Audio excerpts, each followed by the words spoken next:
and I was on a walk with my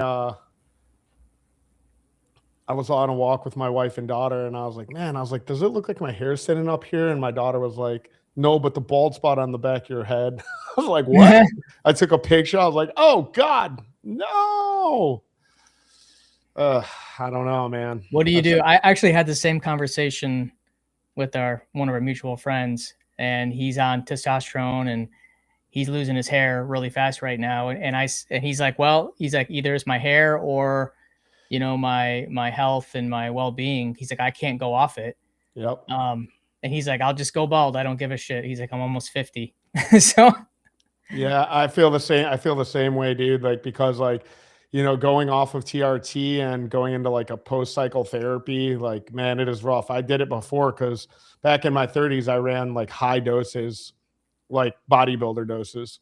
yeah. And I went off like raw, and it was terrible, man. Like, I mean, I lost a lot of weight, which was nice. You know what I mean? But then I kind of looked skinny, and I'm like, oh man, I don't want to be skinny. Are you doing the injections? Oh yeah. Yeah. So I did the pellets, the slow release pellets, and you get this big surge in the first like 2 months, and then it slowly dissipates. And then so that way, what I like about that is that when you do go off it, there's not a huge change, but yeah, I'll tell you, like, it's life changing when you go on it. Like, I wake up, I feel like really motivated, ton of energy. I don't have the brain fog. I'm not tired. I sleep well, but I don't want to lose my hair. And you can take like DHT blockers, finasteride, all that stuff, but it's, you know, do you want to be on those drugs? You know, so it's a give or take. I'm on all that. I have a very strict regimen,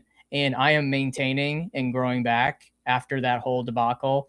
Just to give if you guys listen to our earlier show, I talked about how I went on testosterone treatment for a year, 2 6-month treatments, and I had a full thick hair, and I practically, like, my hair thinned really fast. And I went to the doctor, and they're like, oh yeah, by the way, like, that's a side effect.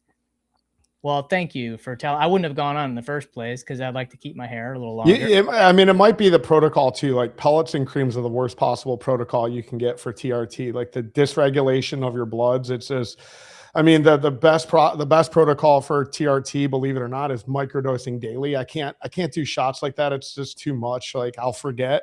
And but if I miss one shot, like, I immediately can feel it. So I pin like 3 times a week, not at a microdose, not even a macro dose, but just my prescribed dose.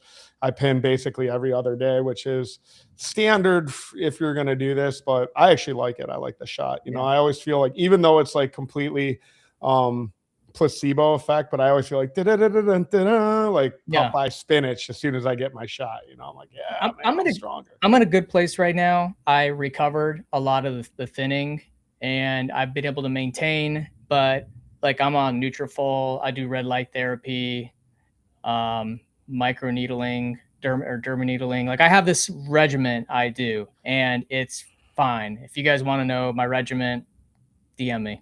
Yeah, you're gonna have to send that to me, because I'm gonna have to figure it out, dude. My full head of hair has been I have avoided balding with all the men in my family. My brother was bald before 30. My dad was bald.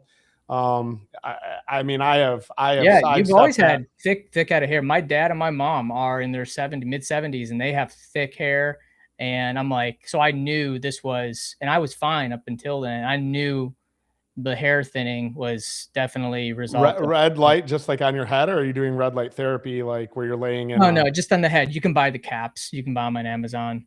Don't buy the cheap ones, though. I pay money to see you sitting in a chair with a little red light cap on your. You do 30. I do 30 minutes at night, every night, and you're only supposed to do it 5 nights a week. But there's like some ones that don't even do anything. You got to really read the description, because there's like some cheap ones that don't do anything. But I can't tell if any. There's 5 things I do. There's not one thing that I know that actually helps. So I'm assuming that all these things together are making an impact. But yeah, it's a journey. So you just, like, you sit in a chair with like a cap. Yeah, you can look on Amazon. Use a little cap, and then you plug it in to the wall or USB, and then it just does his thing. I feel like that could be bullshit. It could be. There's a lot of mixed reviews on it, but it's the least it can do is help. So yeah, I pay money for that. I pay money to see you go live. Like I just imagine like the big helmet that Dr. Brown wore in Back to the Future with like a bunch of nodes attached to it, and you're just sitting there drinking your Baja Blast Mountain Dew, playing Nintendo 64 with your red light cap on your fucking head, dude. Yeah, no, you can actually get them styled where they look like baseball hats, like baseball caps. So I like that. So that's the one you'll need. Okay. So you come to the show, you're going to hear about hair loss and ways to fix it. That's just one of the things you get, the value we bring to this community. So we're, I think, episode 204, maybe. I don't have to look, but we have a good episode today. Got a couple of things we're going to talk about. We're going to introduce our peer coaching that we are accepting applications for, something that we've been talking about for several years now doing. And now we feel like we have a big enough group to actually put something together. What's so funny? This is exactly what I imagined. Yeah, I Googled your red light fucking cap, dude, and oh my God, bro. That is oh man. Oh, what time do you start doing this? I just pop on by. You do it at night. I don't do it during the day and walk around with it. I do it at night before I go to bed. Even weirder, dude. It's like such a weird like tech guy thing to do, You're like, what, I'm getting leg extensions, man, to make me taller. This is a product of sitting around looking at a fucking computer too goddamn much, man. I don't know, man. What our whole future is going to be a bunch of like fucking little pale dudes with red light caps fucking running the world, man. And us cavemen guys that like to fucking throw stuff around are going to be, I'm a dying breed, dude. I got to order my little fucking brain skull cap. I will, before we get into it, I got to ask you a question. If you lost most of your hair, would you get a toupee? Yeah, I'd wear a fucking toupee, dude. I know there's actually the toupees these days are pretty sleek. I'd grow out my goatee and just shave my head and drive a Harley, dude. I'd become an enforcer for the fucking Sons of the Anarchy or whatever. I wouldn't. I just would shave my head. I just go bald, and I wouldn't do a toupee. I'll wear a lot of hats. Okay, so before we get going, this episode is brought to you by our corporate sponsor, Von Mack Agency. I'm actually wearing the Von Mack hat that America sent me. Long story short, I was wearing another hat of another company, and America said, I'm going to send you my company hats so you can wear them on the show, and she did. But America and the Von Mack Agency been one of our longest sponsors on the show. All the artwork you see for the port, AWG podcast, is all done by Von Mack Agency. They've been a great partner, and they do everything. They're a full-service digital agency, and they do everything from pay-per-click, copywriting, websites, anything you do. And they're all vertically based, so they do a lot of water sport guys in our industry use them. So check out their website. Yeah, they're building our new platform, which we're really excited about that. Yeah. Our networking peer group, mentor group, whatever you want to call it, will be based on. And she builds really beautiful websites. It's a challenge, right? Because there's some good companies in our group that build really great websites. And, America's done so much with us on the port for the design side. We decided to stay with her to keep the website. So definitely reach out. She does a good job. Very professional. Very professional. Agency.com, their website, and let them know you heard about from the AWG podcast. So anyways, let's move right in. Let's talk about our peer coaching. So we posted on the Facebook group. If you haven't joined the Facebook group, you might want to get in there. Also, we sent an email out to everybody on our email list. That's also something. Go to watersportpodcast.com. You can subscribe to our mailing list. And we're going to talk this is something we've been wanting to do for a long time. And if you haven't ever joined a peer coaching group, these are starting to become kind of popular now that Facebook groups and just groups in general have been. You're just late to the game, dude. You've been around forever. What do you mean? I mean, I know if you've done the Apex and whatnot. I just joined a peer group for software startups, and I'm about 2 months in, and I absolutely love it. And I have 10 people in my group. They're about the same size companies. They're all a little different, but all the same in a lot of ways that we sell software services. We're about the same size. We're all bootstrapped. And I tell you, I've got more out of it in just the 2 months than I have in several years of just trying to figure out things on YouTube and doing things myself. And just to be able to ask questions, we have an advisor that we can reach out to that kind of moderates the group, and he's an advisor for our Fortune 500 companies. So it's been just a really great experience. And Kevin and I see it here in our group where there's a lot of people who are hitting ceilings. I bet you there's a lot of guys in that group also that have red light hats. Probably. Yeah, I would say so. Oh, you should check out my fucking red light cap, dude. A bunch of smart nerds. Wow. You're loving this, aren't you?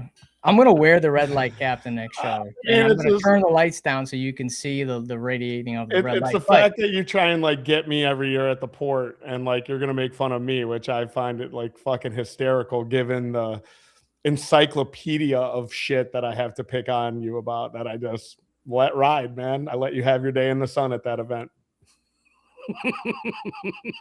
Thanks. You're welcome. Anyways, yeah, peer groups. So anyways, we started them, and just to kind of give you a breakdown of what the peer groups are, it's something that you attend once a month with a 3-hour meeting, and typically we're going to have 2 groups. We're going to have one group that's under $1 million in revenue, and then we have another group that's over $1 million. That way you're in a group with people who are doing the same amount of business, kind of have similar problems, because you have different problems as you scale. But we're only going to have water sport companies in them. There's going to be no vendors. There's going to be no people selling to you. This is just real people who are serious, that are hitting growth ceilings, that want to pressure test some of the ideas they have into a group of really dialed in individuals. So it's not just Kevin and I that are going to be there and facilitating, but you have a group of other people who are also very, very motivated and very interested to help and learn. So, and it's not even for growth, right? Like, in fact, I want to see a lot of you guys that are in my DMs, you know, hey, Kevin, man, you got a minute? Can you call me? It's like it's a lot more than that, right? Like, I'm not going to be able to fix you're not going to be able to fix whatever problem you think you're having, like in 30 minutes, right? This is like forced bandwidth for you. It's forcing you to sit somewhere and actually put your ideas down and not just get my advice in 15, 20 minutes and then sort of half-assedly run with it. And the biggest thing I see in these peer groups where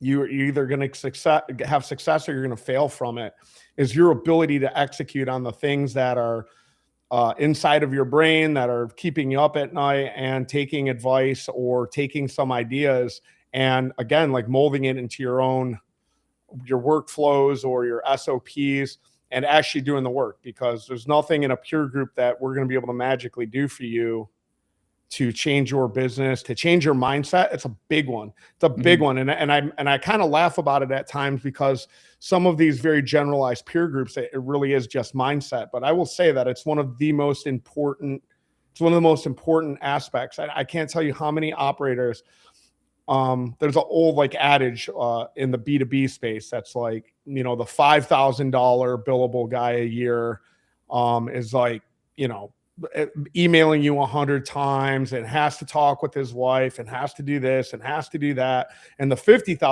billable guy is like, yeah, let's do it. Let's go.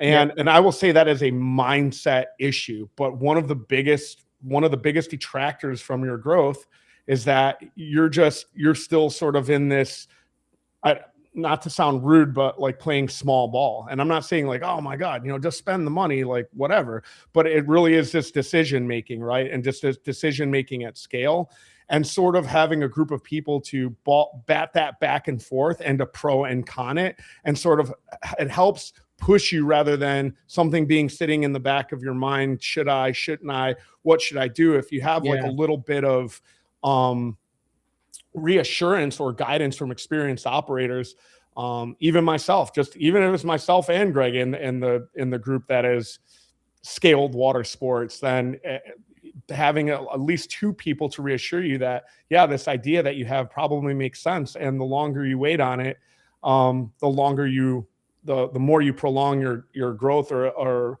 ability to make a decision. So it's been great. It's been great for me. Sometimes there's something that I know intuitively that I need to do, and I'm just not doing it because I have whatever fear or wall in front of me that's stopping me from doing it.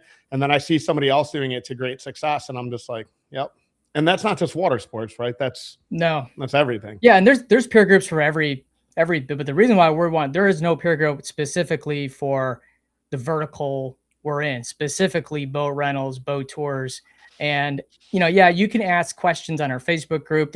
This is not that you're going to get answers from a lot of different answers, a lot of opinions. But when you're in a group with people that are serious about it, they're paying money to be part of it. You got Kevin and I that are willing to connect you with some of our network. It's like if you're hitting a problem with your insurance, let's say you're not hitting your ROAS with your marketing, you're not, you can't find a boat to purchase, to expand your fleet. This is why we need to do this. So anyways, we're going to start this in March, pending that we have enough participation. And again, we have two groups. There is a cost to it. This isn't free. We have people to pay to help us manage this. So the investment is $6,000 a year, which we would bill quarterly. And we look forward to seeing you guys sign up. So if you go DM us, we'll have links in the show notes where you can apply. Not everyone might be a fit for this. So that way we have an application process. And yeah, look forward to having you in there. Yeah. And honestly, like this is probably something that will be sold. I mean, obviously, if you just want to give us your money without any questions, we're excited to take your money for sure. However, you will talk to me at some point in this journey, and I will tell you if this is right or wrong for you. As much as I want your money, as much as I'm a huge sales guy and I always take the money, you'd be shocked at how much money this show turns down. I will turn people down that I don't think are going to do the work or be a right fit for what it is they're offering. And sort of like a really good segue into a little bit of a topic that we want to discuss today, as Greg and I have sort of both recently I've had experience with this in the past, which is why my key man is not so much of a terrible key man, but I talked about it a little bit at the port. I ran through the 5 constraints that face water sports businesses. And I can tell you unequivocally, the biggest unlock to growth, the biggest unlock to scale is key man syndrome. It is, or the key man constraint, not syndrome. So some of us, it's a fucking syndrome. Key man syndrome. Yeah. Some of you need to take some fucking medication because you are in your own way more than anything or anyone else. I can tell you that for certain. So the reason why I brought this up to Kevin, like, hey, let's talk about this. My operations manager, Keone McHugh, she's been with me really from the beginning, and we worked at a hotel together in 2008. And she kind of followed her path to Trip Shock, and she's my right hand woman, and she's just such a huge part of everything. And I was on a coaching call, and she sent me a message. And all I read was, my last day is this. And my heart literally sank.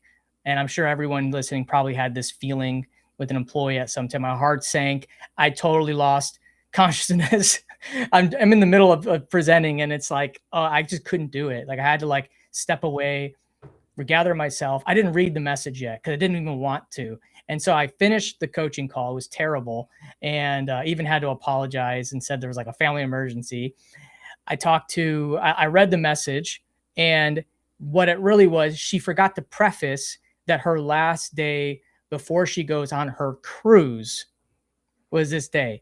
So I couldn't stop thinking about that for several days because one, she's like a really close friend, but two is wow, there are some SOPs that I have not had her written that if she left, I don't know how to run certain things. And also, she's such a unique employee that the fact that she knows so much about the business, I didn't have like non-compete agreements, even though I wouldn't think she would work for a competitor, but you should never assume because, you know, people get offered opportunities and, you know, you can't control that, even good friends. But I just I a lot of things, a lot of things. I think on the boat rental side, you know what I mean, like non-compete and yeah, I hear I that get for us. For you guys, it's probably a little bit different. Yeah, I have the same thing happen. Mine wasn't like a whoopsie, just misunderstood. We lost like probably our most probably Keone and Cam for sure. Same thing, like, and my first response was just like, oh my God, give him whatever he wants. You know what I mean? And that was my first snap because that's the way I felt. But I had mentally sort of planned for this. And there's been times where, you know, I think even somebody in the that knows Destiny, knows my business, is always like, you know, Kevin's got 75 managers. So I'm like, yeah, that's a manager. That's a manager. That's a manager. Some of these people are managers in training though, and we give them a title, right? But we didn't have that. Like for a minute, it felt like that, but when I just had to slide back and go, like, look, I saw this coming a long time ago. We had another long-term employee that had been working right alongside Cam, and Chance was one of my first hires. And he had just come a long way. And there's a handful of things that Chance is in his forte, but the 80% of what Cam does is going to be replaceable in Chance. And I anticipate in another year that Chance will be dialed into the level that he is. And that's because I didn't have key man with Cam. Maybe a little bit, but not like, oh my God, we need to find a guy that has this sort of like unicorn, like our long-term employees like know the roles, right? And as I said, the big portion of what Cam does is repeatable because we're looking for coachable, loyal, self-starters. Period. If you are, and some of our issues sometimes were that like we would get these people and I just didn't really have the growth. I didn't have like a place to go like, man, we could develop this person into something great. And even further down the rabbit hole, we sort of looked at like, okay, what makes up this role, if you will? And a lot of times people just fell into roles. Like I literally just had a conversation 20 minutes ago that if I hired someone from the ground up and we looked at their hobbies, we looked at like, you know, sometimes you look at these job applications and you go, you know, why do you need to know my hobbies? Why do you need to know my, you know, education? I'm starting off, I'm going to be your janitor or whatever.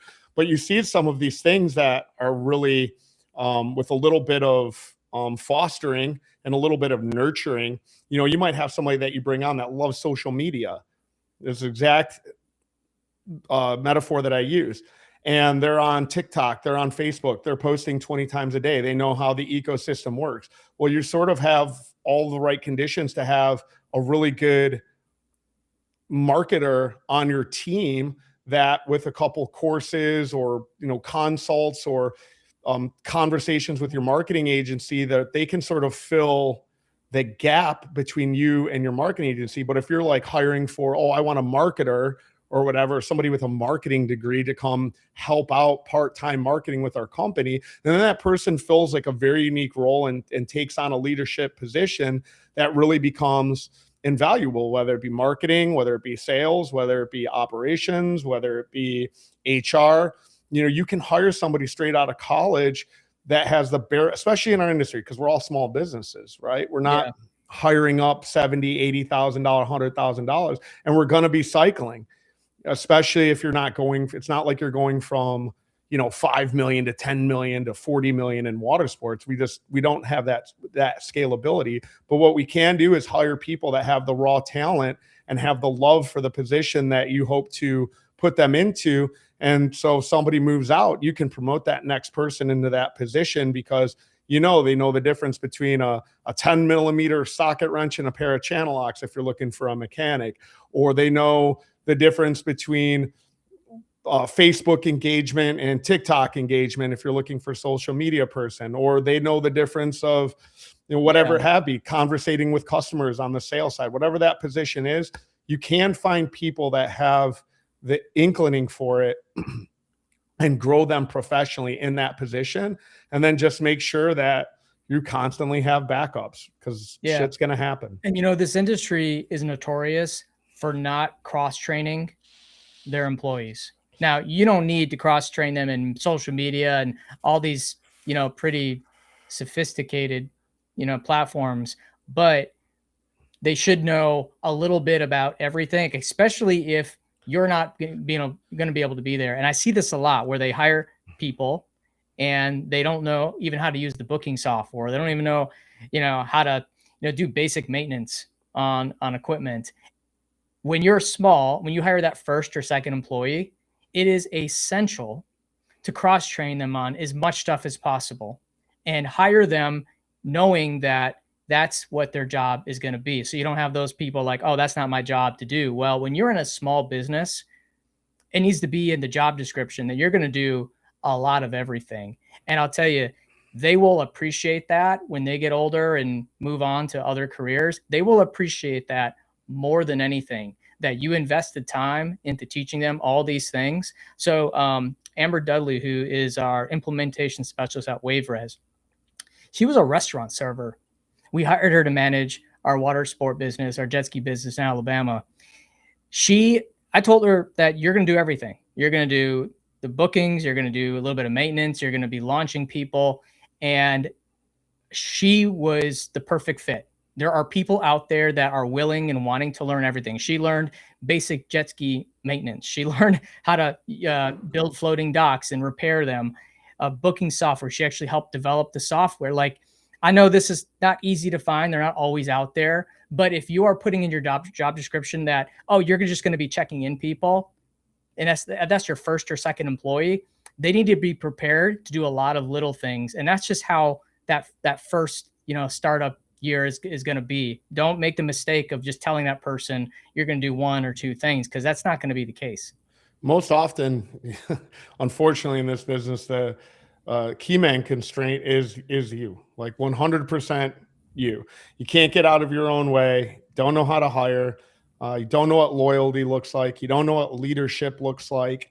And I hear this all the time. I mean, I see key man in really big businesses. I see key man constraint in, questions that can't get answered, but like questions that you should quasi know or quasi have a sniff of what this is going to look like 5-10 years down the line. Because some guys just do not want to let go of the wheel. And that is, again, a huge mindset shift where it's like, oh man, I can't let them drive the boat, or I can't let them answer the phones. Like, they have to break shit. They have, like, you didn't come into this business. I'm probably like very rare, very rare, only because I had 10 years of working on boats before I started my shit at a high volume, water sports business. So I did have a little bit of education in this business before I got started, and thank God, right? But there's other times where you're just like an entrepreneur wanting to get in this business. You maybe not a licensed captain or worked in the industry. Most of the time they have, though, right? But they can't manage to not wear every single hat because margins are thin. Sales can be sparse depending on your market. And you're just like, man, like, I'm making $40,000, $50,000 a year. How the hell do I hire somebody? And it just starts off what you can afford. I think I saw Dan Sandor, put a post in, and it's a great post. I love it. It's like, man, what do you pay somebody that's only working like 20 hours a week and only needed here and there, but I need somebody, right? Like, you need somebody.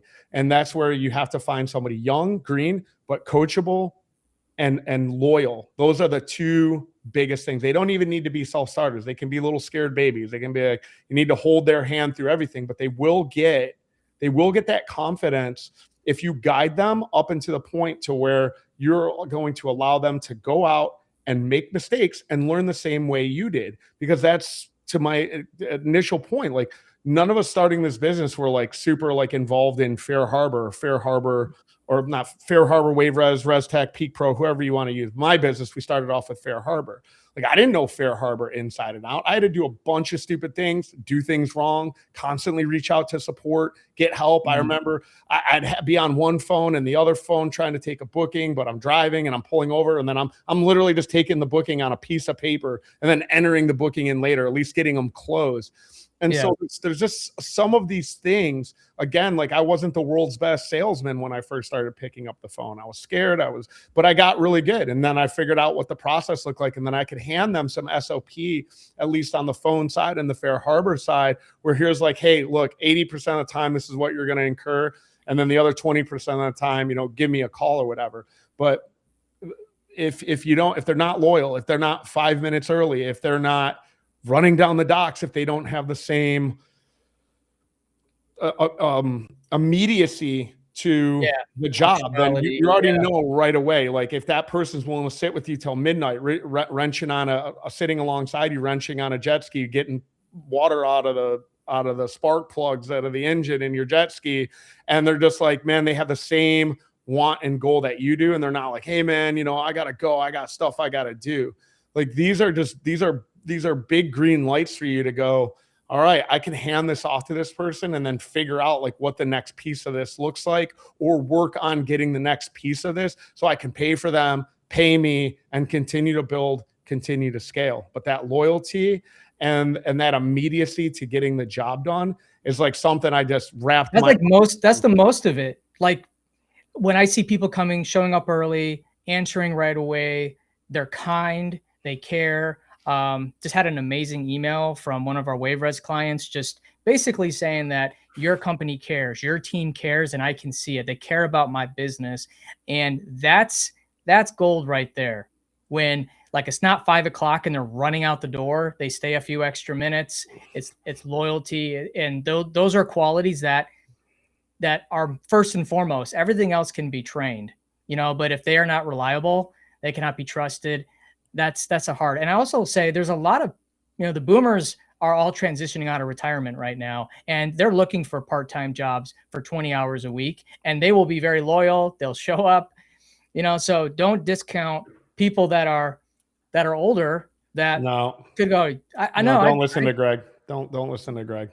No, worst. I'm sorry, that's terrible advice. I love you, Chemo, but in our industry, no, man. Like, I just, Jason made a post. He needed a parasail mate, and I was like, dude, you hire me, I'll be the slowest mate you ever had. Well, there's certain positions where age will be a factor, but it's not so much age, it's health and their ability. So it doesn't necessarily matter as long as they're physically capable. Nope. Young and out of college, man. Young and out of college is great. But if someone is semi-retired and they finding someone to work 15 hours a week when everyone wants 40 hours or more, I hear that. I also feel like they've got to buy into the dream, right? Like, I mean, at a certain stage, like right now, could I hire a guy for 20 hours a week that was a boomer? 100%, right?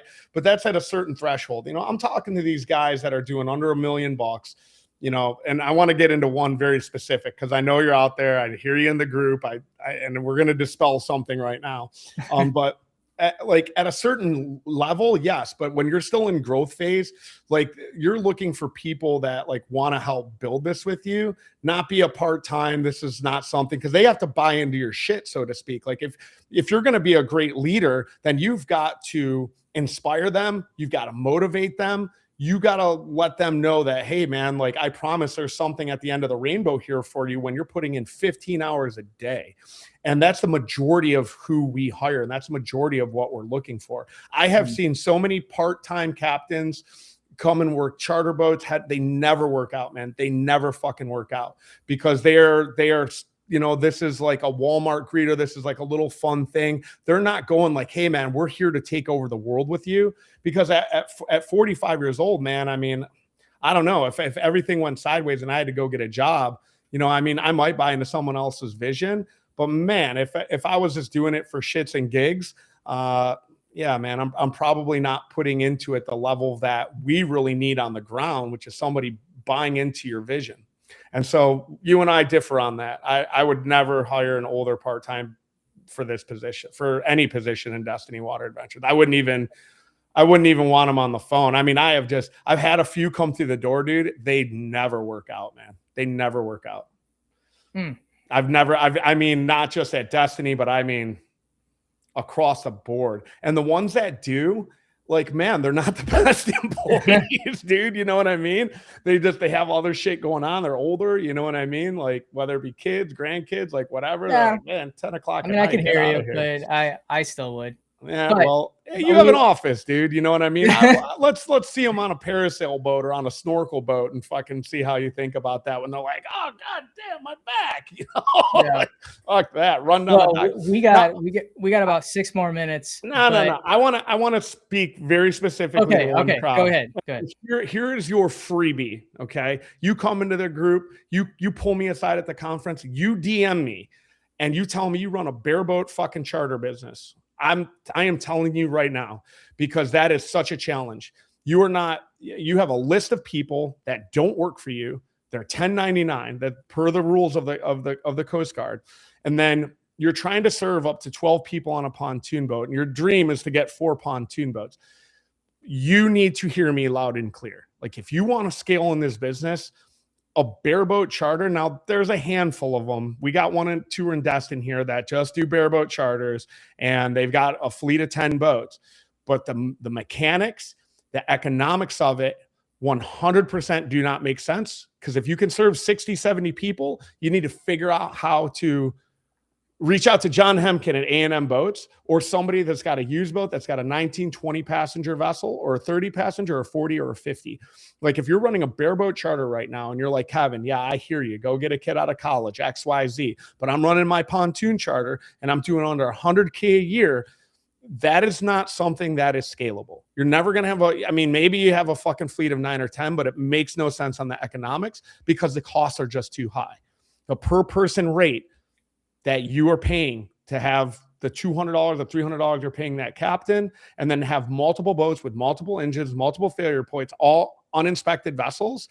Your goal needs to be, how can I go from a bareboat charter, and let's say you can only afford like I said, a 17 or an 18 pack, but you're eventually going to need to get into the passenger boat world if you're going to want to grow, scale, and build a brand. A bareboat charter for your part-time people there, Greg. There's an old guy. You can have an old guy for a fucking bareboat business that has 1 or 2 pontoons, and he comes in and drives a boat 4 to 8 hours a day or whatever, and gets off and goes home. Sure, I'll give you that all day long. But however, you're not building a team, you're not building culture, and you're not building opportunities. That is a 100% part-time thing that, again, it's just not scalable. You have to get into the charter, but you have to get into the real big boy inspected vessels if you want to grow that business.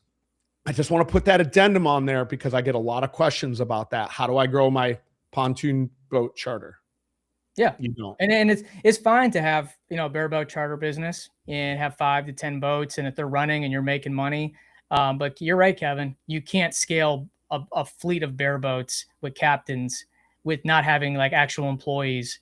You're gonna end up doing it illegally eventually and not follow the rules because it's very difficult to do. Now, and if you have a bareboat business and you figured it out and you're listening, tell us. Tell us how you're doing it. If I haven't seen yachts, it yet. That's a completely different thing. Okay, I'm not talking about yachts. I'm talking about uninspected passenger vessels that you can only take up to a certain amount of customers, and you're running a bareboat business at doing under 100 grand. You got a fleet of yachts. If you're Carnival Cruise, bareboated all day long, man. You're good to go. That's a whole different animal. But I got to get it out there because I get that question so much. So yeah. Well, we're coming to the end of the show. I think it was a great show. Hope there's something that you can take away and discuss with your employees or your business partner. And as always, keep it awkward and make sure you go to our Facebook group in the show notes. Fill out the application for the peer group. We'd love to have you in the peer group. When do we get to start? Do we have like a a placeholder somewhere. Is the I'm not going to say it, but is our domain go to anything quite yet? Not yet. No. All right. But it's gonna. We could say GregandKevinLive.com, but it's not live yet. So. All right. Yeah, well, now hopefully in the next show. I'm excited about this one. This is the most I have been looking for a rebrand for the last 5 years. I know. I am so happy about it, dude. I am so excited. Well, we can't wait to talk more. All right, guys. See you later. Something I've been thinking.